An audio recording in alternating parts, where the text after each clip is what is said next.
Hi అండి, welcome back to our channel Ammu creation. అందరూ ఎలా ఉన్నారు? బాగున్నారా? సగ్గుబియ్యం పాయసం అయితే తయారు చేస్తున్నాం అనమాట. ఫస్ట్ సగ్గుబియ్యాన్ని 2-3 అవర్స్ నానబెట్టుకోవాలి. తర్వాత ఒక బౌల్లో 2 కప్స్ పాలు వేసుకుని 1 కప్ వాటర్ పోసుకుని బాగా మరిగించుకోవాలి. బాగా మరిగాక సగ్గుబియ్యాన్ని కూడా వేసుకుని బాగా ఉడకనివ్వాలి. తర్వాత 1 కప్పు బెల్లం అయితే వేసుకోవాలి.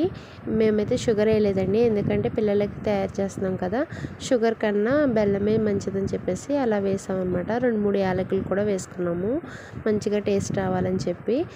చాలా అంటే చాలా బాగుందండి. నార్మల్ పాయసం కన్నా సగ్గుబియ్యం పాయసం అయితే ఇంకా బాగుంది. పిల్లలకు కూడా చలవ చేస్తే అలాగే పెద్దలకు కూడా బాగుంటుంది. నోటికి కూడా చాలా బాగుందండి. మా పిల్లలు అయితే చాలా ఇష్టంగా తిన్నారు.